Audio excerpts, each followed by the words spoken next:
ఐటీలో ఎంట్రీ కావాలా? Trainee software engineer గా అజా కోడింగ్ ట్యూటర్ లో 2 వీక్స్ ట్రయల్ పీరియడ్ లో వెంటనే చేరండి. నమస్తే, నేను విజయ్. ఏపీ ప్రభుత్వం తాజాగా తిరుమల తిరుపతి దేవస్థానం నూతన పాలక మండలి జాబితాను విడుదల చేసింది. ఈ జాబితాలో ముఖ్యంగా టీవీ5 చైర్మన్ బిఆర్ నాయుడు గారిని టీటీడీ చైర్మన్గా ఎంపిక చేస్తూ మరొక 23 మందిని పాలక మండలి సభ్యులుగా ఎంపిక చేసింది. సో మొత్తం 24 మందితో ఈ జాబితాను ప్రకటించింది ఏపీ సర్కార్. సో ప్రస్తుతం దీనిపైన విశ్లేషణ చేయడానికి మనతో పాటు ఉన్నారు Suman TV news chief editor Keshav గారు. కేశవ్ గారు నమస్తే. నమస్తే. సో గవర్నమెంట్ వచ్చిన తర్వాత 4 నెలల తర్వాత ఇంత ఆలస్యంగా ఎందుకు జాబితాని ప్రకటించారు? జనరల్గా అయితే కొంత సమయం తీసుకుంటారు. 6 నెలల వరకు తీసుకున్న సందర్భాలు ఉన్నాయి. కొన్ని సందర్భాల్లో 8 నెలలు 9 నెలలు కూడా అపాయింట్మెంట్ లేకుండా అధికారులతో రన్ చేసిన పరిస్థితులు కూడా ఉన్నాయి. కానీ ఇప్పుడు ఏంటంటే తిరుమల తిరుపతి దేవస్థానానికి సంబంధించి ఒక ప్రాధాన్యత ఉంది, దానిపైన విస్తృతమైన చర్చ జరుగుతుంది. సో ఈ నేపథ్యంలో ప్రభుత్వం ఒక నిర్ణయం తీసుకుంది. ముందుగా మీడియా విభాగాలకి, మీడియా సంస్థలకు చెందినటువంటి అధిపతిగా బిఆర్ నాయుడు గారికి ఈ పదవి లభించినందుకు మనం అభినందనలు తెలపాలి, శుభాకాంక్షలు తెలపాలి. సో ఆయన సర్వీసెస్ మీడియా పరంగా కాకుండా ఇప్పుడు ధార్మిక రంగం వైపు, ఎందుకంటే ఓన్లీ న్యూస్ ఛానల్గానే కాకుండా హిందూ ధర్మం అని చెప్పని ధర్మ ప్రచారంలో కూడా బిఆర్ నాయుడు గారు భాగమై ఉన్నారు. వేరే డివోషనల్ ఛానల్ రన్ చేస్తూ భాగమై ఉన్నారు. కాబట్టి రాబోయేటువంటి రోజుల్లో తిరుమల శ్రీ వెంకటేశ్వర స్వామి సేవ విషయంలో కూడా గతంలో జరిగినటువంటి లోటుపాట్లు ఏవీ లేకుండా అన్నిటినీ సరిదిద్ది అందరికీ ఆమోదయోగ్యమైనటువంటి సేవలు అందిస్తారని మనం ఆశించాలి. ఇక ప్రభుత్వ పరంగా చూస్తే ఏంటంటే ఓవరాల్గా చాలా కసరత్తు జరిగింది, చర్చలు జరిగినాయి, చాలా పేర్లు వచ్చినాయి. మాజీ మంత్రులు, మాజీ చీఫ్ జస్టిస్లు, ఇలా రకరకాల ప్రచారాలు జరిగినాయి. బిఆర్ నాయుడు గారి పేరు కూడా ముందు నుంచి కూడా డిస్కషన్లో ఉంది. ఫైనల్గా గవర్నమెంట్ అప్రూవ్ చేసింది. మొత్తం 24 మంది ఇంక్లూడింగ్ చైర్మన్. ఈ అపాయింట్మెంట్ చేసేటువంటి క్రమంలో కూడా అన్ని బ్యాలెన్సెస్ చూసుకుంటూనే చేశారు. తెలుగుదేశం పార్టీలో చాలామంది ఆశించారు, ఎక్కువ మందికి అవకాశం ఉండదు కాబట్టి వచ్చినంత వరకు సాటిస్ఫై అయినటువంటి పరిస్థితి ఉంది. కాకపోతే ఇప్పుడు ఈ కొత్త పాలక మండలికి ఒక ప్రధానమైనటువంటి టాస్క్ ఏ విధంగా ఉండబోతుంది? లడ్డు కల్తీ వ్యవహారం తర్వాత దేశవ్యాప్తంగా విస్తృతమైనటువంటి చర్చ జరిగింది. అసలు టీటీడీ ఏం చేస్తుంది, టీటీడీ బోర్డులో ఉండేటువంటి సభ్యులు ఏం చేస్తారు, వాళ్ళ విధి విధానాలు ఏంటి, చైర్మన్కు ఉండేటువంటి అధికారాలు ఏంటి, ఈవోకు ఉండేటువంటి పవర్స్ ఏంటి, ఇవన్నిటి మీద కూడా చర్చ జరుగుతుంది. కాబట్టి ఒక చాలా కష్టతరమైనటువంటి సిచ్యువేషన్లో బిఆర్ నాయుడు గారు ఛార్జ్ తీసుకునేటువంటి పరిస్థితి ఏర్పడింది. కాబట్టి వీటన్నిటిని ఏ విధంగా ఫుల్ఫిల్ చేస్తారనేది ఇక్కడ చాలా కీలకమైనటువంటి అంశం. ఇక ఆంధ్రప్రదేశ్ ప్రభుత్వ పక్షాన చూస్తే కనుక ప్రభుత్వానికి ఒక సమగ్రమైనటువంటి ప్రణాళిక ఉంది. ఆల్రెడీ ఈఓ అలానే అడిషనల్ ఈఓ ఇద్దరి ద్వారా మొత్తం వ్యవస్థల్ని చక్కదిద్దేటువంటి ప్రయత్నం చేశారు.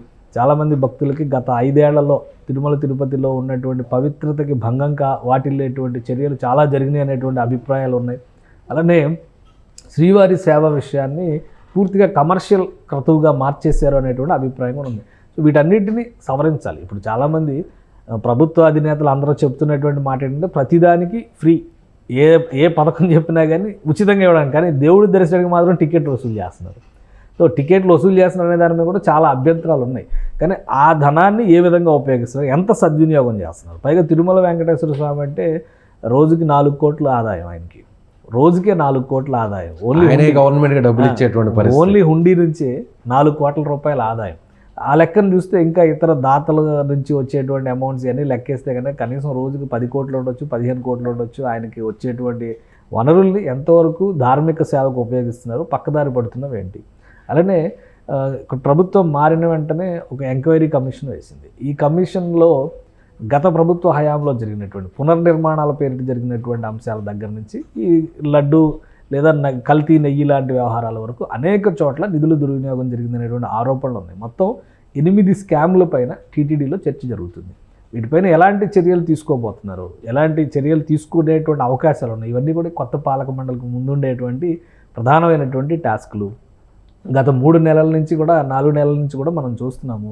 ఒక్క లడ్డు వ్యవహారం దేశవ్యాప్తంగా చర్చ అయింది, కానీ అక్కడ స్థలాల కేటాయింపుల విషయంలో కానీ, సత్రాల నిర్మాణం విషయంలో కానీ, ఆక్రమణల విషయంలో కానీ చాలా అభ్యంతరాలు ఉన్నాయి. భక్తుల మనోభావాలకు ఇబ్బంది కలిగించేటువంటి అంశాలు అందులో చాలా ఉన్నాయి. వీటన్నిటిని ఏ విధంగా వీళ్ళు సంస్కరిస్తారు, ఏ విధంగా ముందుకు తీసుకెళ్తారు అనేటువంటి ఆసక్తి అందరిలోనూ ఉంది. కాబట్టి కొత్త పాలక మండలికి ఆల్ ద బెస్ట్ చెప్తూనే ఈ అంశాలు అన్నిటిపైన ఫోకస్ పెట్టాలని మాత్రం ఒక సూచన చేయాల్సిన అవసరం ఉంది. సో అదేవిధంగా బిఆర్ నాయుడు గారు ఆయన చిత్తూరు జిల్లాకు సంబంధించినటువంటి వ్యక్తి. సో అందుకని ఈయన చాలా పారదర్శకంగా ఇంకా వ్యవహరిస్తారనేది కూడా ఆయన చెప్తున్నటువంటి మాట. దీన్ని ఎలా చూడాలి? అంటే ఒకటి బిఆర్ నాయుడు గారికి ఉండేటువంటి అడ్వాంటేజ్ ఏంటంటే ఆయన సొంత జిల్లా ఒకటి, రెండోది ఆయన చదువుకున్నది విద్యాభ్యాసం అంతా కూడా తిరుమల శ్రీవారి చెంతే జరిగిందని చెప్పని చెప్తున్నారు. ఆల్రెడీ హిందూ ధర్మం లాంటి ప్రచార కార్యక్రమం అంటే అటువంటి ఛానల్స్ రన్ చేస్తూ ధార్మిక విషయాలపైన పూర్తిగా అవగాహన పెంచుకున్నటువంటి వ్యక్తిగా మనం చూడాల్సి ఉంటుంది. ఆయన జీవన ప్రస్థానాన్ని చూస్తే కూడా ఒక బిహెచ్ఎల్ లాంటి సంస్థలో ఒక ఇంజనీర్గా తన ప్రస్థానాన్ని ప్రారంభించి అక్కడ అసోసియేషన్లకి యూనియన్లకి ప్రాతినిధ్యం వహించి ఎన్టీ రామారావు గారితో కూడా ఆయనకి సాన్నిహిత్యం ఉంది. అభిమాన సంఘాలను నడిపినటువంటి అనుభవం ఉంది. ఎన్టీ రామారావు గారు రాజకీయాల్లోకి రావాలని అప్పట్లో యువత చేసినటువంటి అనేక రకాల ప్రదర్శనల్లో ఈయన కూడా భాగస్వామి అయ్యారనేటువంటి చరిత్ర ఉంది. తర్వాత ముఖ్యమంత్రి అయిన తర్వాత కూడా ఆయన ప్రజాసేవలో ఉండేటువంటి క్రమంలో కానీ, ఆయన పదవి కోల్పోయేటువంటి సందర్భంలో కానీ జరిగిన ప్రజా ఉద్యమాల్లో ఈయన కూడా పాత్ర పోషించారు. సో అది లెగసీ పరంగా చూస్తే ఒక ఉద్యోగిగానే కాకుండా ఒక ఎంటర్ప్రెన్యూర్గా దాదాపు 1993 ప్రాంతం నుంచి ఆయన రాజీనామా చేసి ఉద్యోగానికి ఈ వ్యాపార కార్యక్రమాల్లోకి వచ్చారు. వచ్చిన తర్వాత నిర్మాణ రంగం కావచ్చు, ఛానల్స్కి సంబంధించి కావచ్చు, ఇతర రకరకాల బిజినెస్లు, న్యూజన్ బ్రాండింగ్తో కానీ సో ఆయనకు చాలా మంచి పేరు వచ్చింది. మీడియా పరంగా ఆయనకు ఉన్నటువంటి గుర్తింపు, దానికి పరాకాష్ఠగా మనం హిందూ ధార్మిక వ్యవహారాలకు సంబంధించి ఒక ఛానల్ని రన్ చేయడం, వీటన్నిటిని కూడా మనం చూస్తాం. సో ఇవన్నీ చూసినప్పుడు ఆయన తిరుమల పైన ప్రత్యేకమైనటువంటి అభిమానాన్ని పెంపొందించుకున్నారు అనడానికి అనేక ఆధారాలు ఉన్నాయి. ఫస్ట్ ఆయన అనౌన్స్మెంట్ వచ్చిన వెంటనే చెప్పినటువంటి మాటల్లో కూడా తిరుమల తిరుపతి దేవస్థానం ఉన్నటువంటి తిరుమల కొండపైన ఒక డంపింగ్ యార్డు తయారైంది. దానికి సంబంధించి అసలు అక్కడ ఉన్నటువంటి చెత్తను తొలగించడమే ఒక పెద్ద ప్రహసనంగా మారింది. గత ప్రభుత్వ నిర్లక్ష్యానికి ఇది పరాకాష్ట అని చెప్తున్నారు ఆయన. సో వీటన్నిటిని ఏ విధంగా ట్యాకిల్ చేయబోతుంది? ఒకవైపు భక్తులకి కావాల్సినటువంటి వసతులు, వనరులు సమకూర్చడం, శ్రీవారి సొమ్మును సద్వినియోగం చేయడం, గతంలో జరిగినటువంటి నేరాలు, ఘోరాలు లేదా ఇంకేమన్నా ఉంటే కనుక వాటికి సంబంధించిన వాటిని సవరించడం ఏ విధంగా, సంస్కరించడం ఏ విధంగా, వీటిపైన ఫోకస్ చేయడం, అక్కడ వీలైనంత వరకు తిరుమల కొండని పవిత్రంగా కాపాడేటువంటి బాధ్యతను తీసుకోవడం.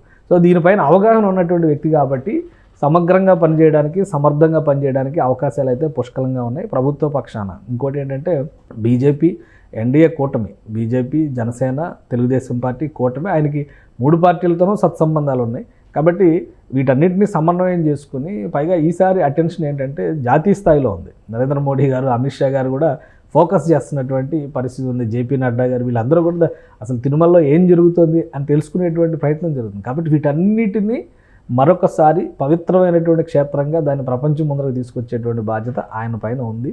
ఆయనకు అక్కడ ఉన్నటువంటి స్థానికంగా ఉన్నటువంటి కాంటాక్ట్స్ కావచ్చు, అనుభవం కావచ్చు, ఆయన గతంలో చూసినటువంటి పరిస్థితులు కావచ్చు, ఇంకా మెరుగ్గా భక్తులకి సేవలు అందించడానికి ఉండేటువంటి మార్గాలు కావచ్చు, ఇవన్నిటి కూడా ఆయన అధ్యయనం చేయాల్సినటువంటి అవసరం ఉంది. ఇంకో మాట ఆయన ఒక మాట చెప్పారు, ఏ నిర్ణయం తీసుకున్నా కానీ టీటీడీ సమిష్టిగా తీసుకుంటుంది. నా సొంత నిర్ణయాలు అంటూ ఏమి ఉండవు. ప్రతి నిర్ణయాన్ని బోర్డులో ప్రతిపాదించి బోర్డు అప్రూవల్తోనే మేము అమలు చేసేటువంటి ప్రయత్నం చేస్తాం. కాబట్టి ఆ కలెక్టివ్నెస్ అనేది చాలా ఇంపార్టెంట్. మనం గతంలో చూసాము, శ్రీవారి దర్శనానికి దేనికి ఎంత రేటు పెట్టాలో వేలపాట పాడారు.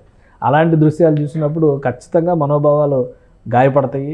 అలానే ఒక సెంటిమెంట్ హర్ట్ అయ్యేటువంటి పరిస్థితి ఉంటుంది. సో అటువంటివి రాకుండా జాగ్రత్తగా శ్రీవారి సేవలో వీళ్ళందరూ కూడా తరిస్తారని. ఎందుకంటే జనసేన పార్టీకి సంబంధించి 3కి అవకాశం దక్కింది అందులో. ఇంకా నేషనల్ వైడ్ ఇంపార్టెన్స్ని బట్టి తమిళనాడు కానీ, కర్ణాటక కానీ, గుజరాత్ కానీ, ఇతర రాష్ట్రాలకు సంబంధించినటువంటి మహారాష్ట్ర కావచ్చు, తెలంగాణ కావచ్చు, వీళ్ళందరూ ప్రతినిధుల్ని బోర్డు మెంబర్స్గా చేశారు. సో వీళ్ళందరికీ కూడా ఒక కలెక్టివ్ రెస్పాన్సిబిలిటీ ఉంటుంది. వీళ్ళు ఏ విధమైనటువంటి నిర్ణయాలు తీసుకుంటారు, రాబోయే రోజుల్లో ఎటువంటి ధార్మిక కార్యక్రమాల్లో తిరుమల పవిత్రతను పెంచేటువంటి ప్రయత్నం చేస్తారనేది కూడా మనం చూడాలి. అందరూ కలిసికట్టుగా చేసి శ్రీవారి పవిత్రతను కాపాడి, ముఖ్యంగా మనోభావాలకు సంబంధించి, ఎందుకంటే చాలా అంశాల్లో తిరుమల విషయంలో చాలా అంశాలు తెలుగు వాళ్ళకి మాత్రమే కాదు, జాతీయ స్థాయిలో కూడా ముడిపడి ఉన్నాయి. ఇప్పుడు ప్రపంచంలోనే ఇప్పటికీ కూడా హైయెస్ట్ పిలిగ్రిమేజ్ ఉన్నటువంటి కేంద్రం తిరుమల. అటువైపు అయోధ్య, వారణాసి ఇవన్నిటితో పోటీ పడుతూ దక్షిణాదిలో ఉన్నటువంటి అతిపెద్ద సంస్థానం కింద మనం చూడాల్సి ఉంటుందని. కాబట్టి దాని గౌరవాన్ని కాపాడాల్సినటువంటి బాధ్యత వీళ్ళందరిపైన ఉంటుంది. సో అలాగే ఇప్పటికే తెలంగాణకు సంబంధించినటువంటి కొంతమంది ఎమ్మెల్యేలు కూడా ఇటీవల కొన్ని విమర్శలు చేశారు. తమ సిఫార్సుని పట్టించుకోవట్లేదు, తాము ఇచ్చిన లెటర్స్ని పక్కన పెట్టేస్తున్నారని. సో ఇప్పుడు తెలంగాణకు సంబంధించినటువంటి 5 మందికి టీడీపీ అలాగే జనసేన పార్టీ నుంచి కూడా మరో 3కి ఛాన్స్ ఇచ్చారు.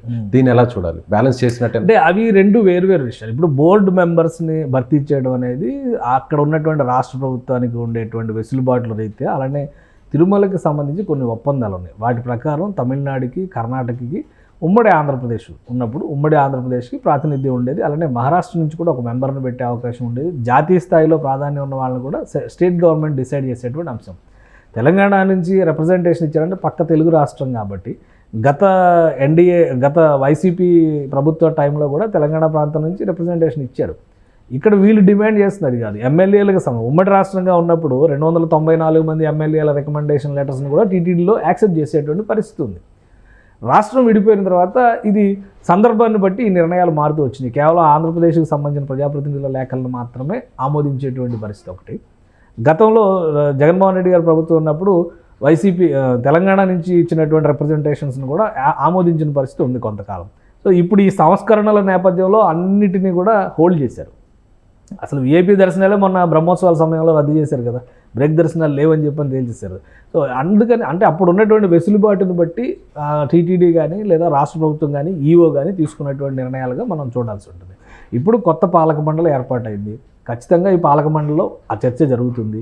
పాలక మండలి ఆమోదాన్ని, అభిప్రాయాన్ని రాష్ట్ర ప్రభుత్వానికి తెలియజేస్తారు. రాష్ట్ర ప్రభుత్వానికి సంబంధించి అక్కడ పెద్దగా వ్యతిరేకత ఉండే అవకాశం లేదు. ఆల్రెడీ మొన్న మంత్రి వాసంశెట్టి సుభాష్ కూడా ఒక స్టేట్మెంట్ ఇచ్చాడు. ఖచ్చితంగా 1-2 నెలల్లో ఒక నిర్ణయం తీసుకుంటారు, బోర్డు త్వరలోనే ఫామ్ అవుతుందని కూడా ఆయన చెప్పారు.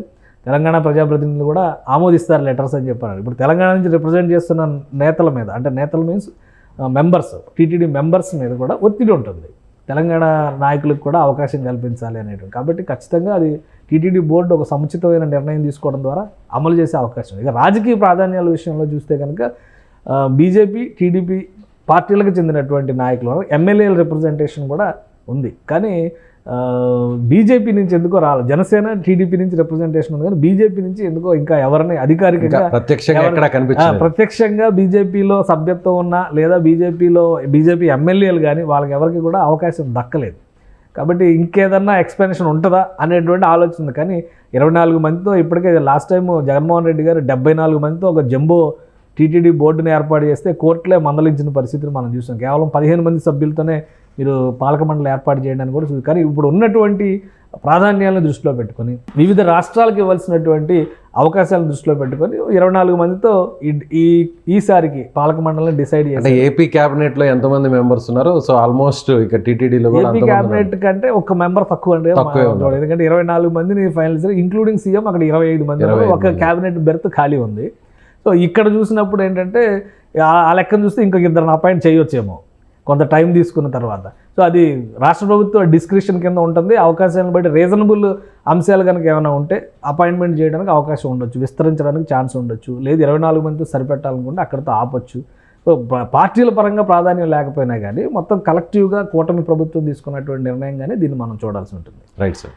సో టీటీడీ పాలక మండలి నూతనంగా ప్రకటించినటువంటి పాలక మండలి పారదర్శకంగా వ్యవహరించాలి. అదేవిధంగా సంస్కరణలు కూడా చాలా ముఖ్యంగా దైవ దర్శనాల విషయంలో, ముఖ్యంగా దేవుడికి సంబంధించినటువంటి దర్శనాల విషయంలో ఖచ్చితంగా కొన్ని నిర్ణయాలు కూడా తీసుకోవాల్సినటువంటి అవసరం ఉంది. ముఖ్యంగా బిఆర్ నాయుడు ఆయన ఆధ్యాత్మికంగా అనేక కార్యక్రమాలు నిర్వహించారు కాబట్టి ఆయన ఆ పదవిని చేపట్టారని కేశవ్ గారు చెప్తున్నారు. Thank you so much.